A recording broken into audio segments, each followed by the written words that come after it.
Budget पर मुझे अपनी बात रखने के लिए मौका देने के लिए आपका धन्यवाद।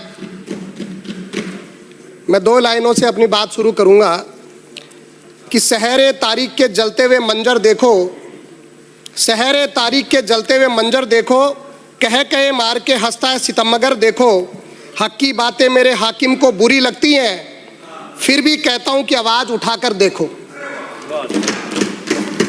माननीय सभापति महोदय,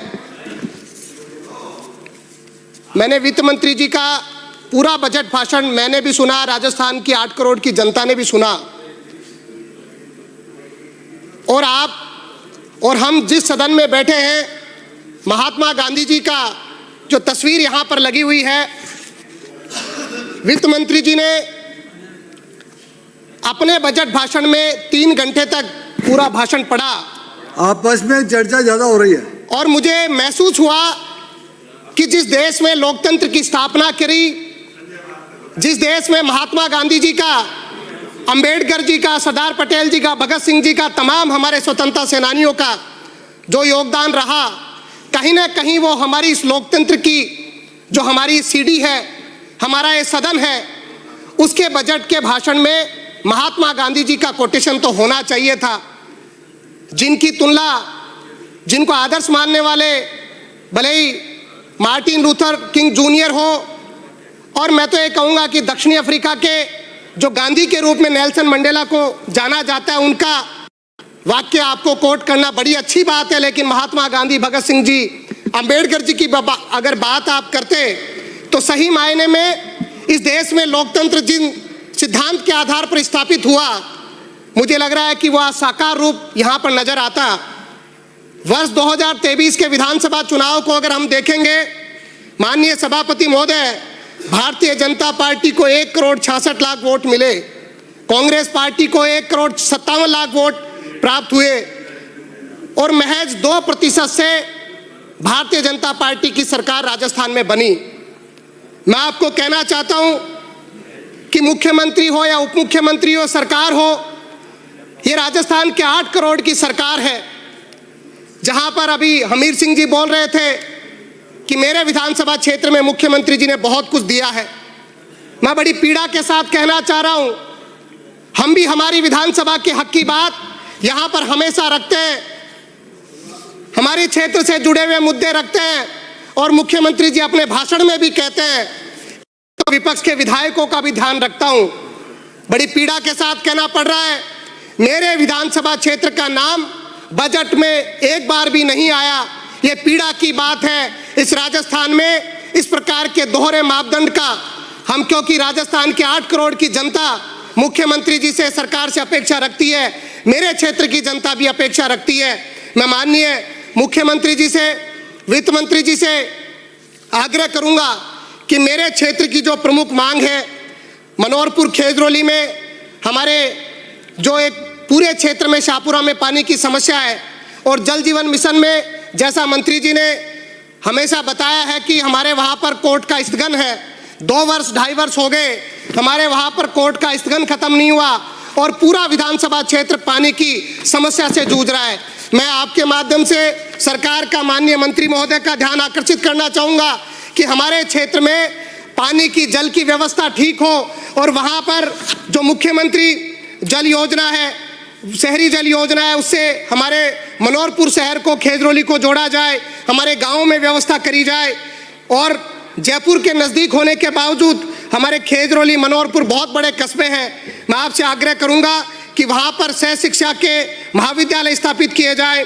पूरा क्षेत्र सूखाग्रस्त क्षेत्र है, राम जल सेतु लिंक परियोजना से हमारे क्षेत्र के बांधों को जोड़ा जाए, और हमारे जो NH 48 से SH 37 जो हमारा वाया परमानंद जी, राडावास तथा देवन के जो से तिगरिया निवाणा SH 37 वाया शाहपुरा, अमरसर, नायन, धानोता सड़कों का निर्माण जो हुआ था, वहाँ पर कई जगह पर अभी भी 1-2 किलोमीटर के ऐसे टुकड़े हैं जो छोड़े हुए हैं, और जहाँ पर समस्या है, गंभीर है सुविधा वहाँ पर रहती है, उनका वापस से उनको बजट में लिया जाए, सहूलियत हो।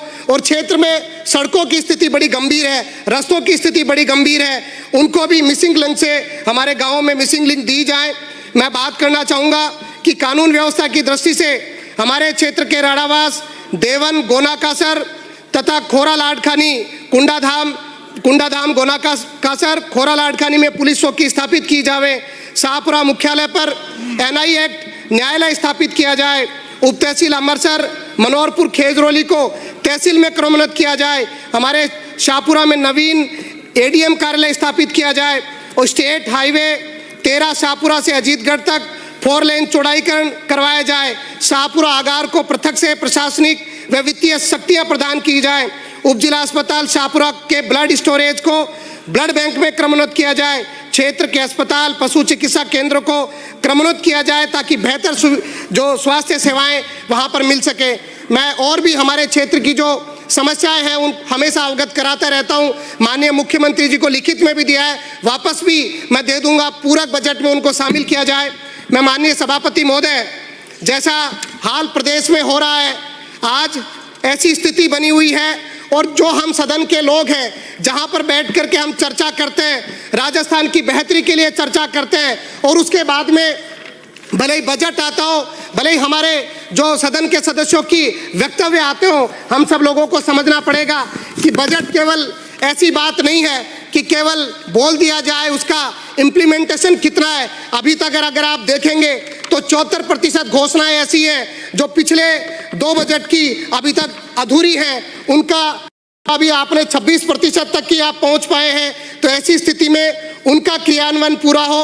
मैं आपसे निवेदन करना चाहूँगा कि जैसी स्थिति आप बजट में बता रहे हैं कि आप किसान और पशुपालकों के हित में काम कर रहे हैं, मैं आपसे आग्रह करना चाहता हूँ, किसान अपना पेट पालन करने के लिए भले ही वो खेती करता है, खेती में भले गेहूं की बात हो, जो हमारे जो और सब्जियां हैं जिनमें विशेष रूप से आज हमारे क्षेत्र में आसपास देखें तो आप देखेंगे कि टमाटर और बैंगन, इस प्रकार की मिर्च और गोभी, इस प्रकार की सब्जियां हैं जो आजीविका हमारे किसान की चलाती है।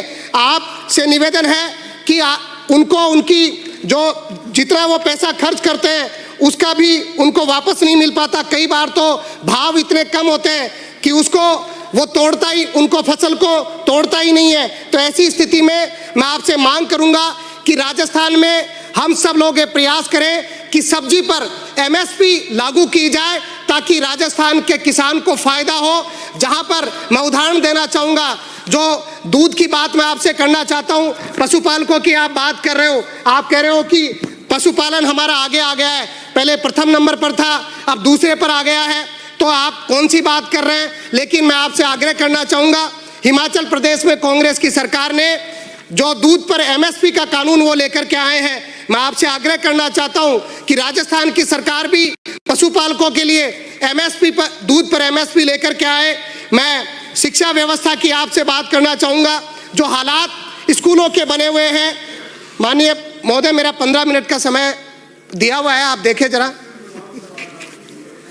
मैं आपसे निवेदन करना चाहूँगा कि जो शिक्षा व्यवस्था, विशेष रूप से स्कूली जो शिक्षा व्यवस्था की बात है, आज जो स्कूलों के भवन हैं, न्यायालय में राजस्थान की सरकार ने कहा कि स्कूलों की मरम्मत के लिए 21,000 करोड़ रुपए की आवश्यकता है और लगभग 40,000 से अधिक स्कूल जो हैं जर्जर अवस्था में है, छत टपक रही है, घटनाएं हो रही हैं। ऐसी स्थिति में केवल 550 करोड़ रुपए से अगर 21 करोड़ का भरपाई हो जाएगी तो ये कैसा बजट का प्रावधान है। और हम ऐसे बच्चों के जीवन के कर रहे हैं, हमें समझना पड़ेगा कि शिक्षा हमारा मूल आधार है और ये आवश्यक रूप से हमें स्कूली शिक्षा पर भवनों को लेकर के बड़ी मजबूती के साथ बजट एलोकेशन करके उनकी मरम्मत करवानी चाहिए। मैं आपसे आग्रह करना चाहूँगा, जिस तरीके से आपने 2023 के चुनावी घोषणा पत्र में वादा किया कि PM किसान सम्मान निधि को बढ़ा करके आप 12,000 करेंगे, अभी तक आपने 12,000 नहीं किया। आपके दावे वादे खोखले साबित हो रहे हैं, इसलिए आपसे आग्रह करूंगा कि आप किसान सम्मान निधि को भी बढ़ा करके 12,000 रुपए करें। आपने वादा किया था घोषणा पत्र में कि प्रसूताओं को 5 किलो घी देंगे। मैंने सवाल भी किया था और आपने कहा था कि 3 साल बचे हैं हमारी सरकार के, अभी तक 2.5 साल पूरे हो गए, 5 किलो घी आप प्रसूताओं को नहीं दे पाए। ऐसे हालात, अगर आपने घोषणा पत्र में कोई बात कही है, वो आपका संकल्प है, तो आपको पूरा करना चाहिए, क्योंकि वादे अगर कोई पार्टी राजनीतिक दल करता है और सरकार में आने के बाद उन पर खरा नहीं उतर पाता है, तो ये लोकतंत्र में जनता के साथ बेईमानी है। इसलिए हम सब लोगों को समझना पड़ेगा कि हमने जो वादे किए उनको पूरा करना, और इस सदन की जिम्मेदारी है कि जो वादे आपने किए, हमारी विपक्ष की भी जिम्मेदारी है, उन वादों को हम बार बार आपको याद दिला रहे हैं ताकि आप जनता की अपेक्षाओं पर खरा उतर पाए। आप बात कर रहे हो कि हम एनटीए की तर्ज पर आरटीए, राजस्थान टेस्टिंग एजेंसी बनाने की बात आप कर रहे हैं। एनटीए जो खुद एसएससी, नेट और नीट जैसी परीक्षा में गड़बड़ियां हो रही है, राजस्थान में नीट का जो एनटीए द्वारा कराई गई परीक्षा में पर्चा लीक हो गया, ऐसे में आप जो एसटीए बना रहे हैं, मेरा मानना है आप कुछ भी बनाइए, लेकिन नौजवानों के भविष्य के लिए आप पहले प्राथमिकता तय करें कि घोटाले कैसे बंद हो। केवल नाम बनाने से, नाम बदलने से कुछ नहीं होगा। आपने आरपीसी को भंग करने की बात करी थी, पुनर्गठन करने की बात करी थी, लेकिन आपके दावे, आपके वादे खोखले नजर आए। ओएमआर सीट का घोटाला राजस्थान में हो गया। आपको मैं मांग करना चाहता हूं कि एसआईटी बिठा करके जो ओएमआर सीट का घोटाला राजस्थान में हुआ है उसको देखा जाए और उसका दूध का दूध, पानी का पानी हो, और जो लोग वास्तव में उसमें जो गंभीर रूप से शामिल है उनको सजा मिले। 2047 का सपने की बात आप कर रहे हैं, 2026 की जिम्मेदारी आप नहीं उठा रहे। आपको 2026 की जिम्मेदारी उठानी चाहिए। 2047 की बात केवल भाषण में, बजट भाषण में करके आप 2026 की जिम्मेदारी से दूर नहीं भाग सकते। राजस्थान की जनता आपसे डिमांड कर रही है कि आप 2026 में राजस्थान के वर्तमान को ठीक करें, राजस्थान के नौजवान, किसान, मजदूर, उसके भविष्य को संवारे। 2047 की तथाकथित बात आप नहीं करें। डबल इंजन की सरकार की आप बात कर रहे हैं। आज माननीय अध्यक्ष महोदय, 1 मिनट में बात पूरी कर रहा हूं। डबल इंजन की सरकार की आप बात कर रहे हैं। राजस्थान में 12 साल में केंद्र में जो सरकार है, राजस्थान में डबल इंजन की अब सरकार है। ऐसे हालात में आप एक प्रोजेक्ट बताइए कि 12 साल में भारतीय जनता पार्टी ने राजस्थान में एक भी कोई मेगा प्रोजेक्ट दिया है तो आप सदन को बताइए। कानून व्यवस्था की बदहाली हो रही है, हमें और सदन को चिंता करनी चाहिए कि कैसे महिला अपराध बढ़ रहे हैं, हमें उन पर रोकथाम करनी चाहिए। आज कॉलेज, स्कूल में महिलाएं, बच्चियां सुरक्षित नहीं है। आज हमको तय करना चाहिए। मैं माननीय मंत्री महोदय आपसे निवेदन करना चाहता हूं, आज ईव टीचिंग हर जगह पर, उनके ब्लैक स्पॉट को हमको देखना चाहिए। हमें निर्धारण करना चाहिए कि हम कैसी स्थिति में वहां पर रोकथाम कर सकते हैं, क्योंकि ये सदन राजस्थान की जनता के लिए है। अंत में 2 लाइन कहते हुए मैं अपनी बात को पूरी करूंगा कि प्रश्नों के डर से खोखले दावों का देवता, प्रश्नों के डर से खोखले दावों का देवता, मंदिर में जा छुपा है गुनाहों का देवता, जंगल सिसक रहे, कुल्हाड़ी की चोट से आंसू बहा रहा है पहाड़ों का देवता। बहुत धन्यवाद। श्री देवी सिंह शेखावत।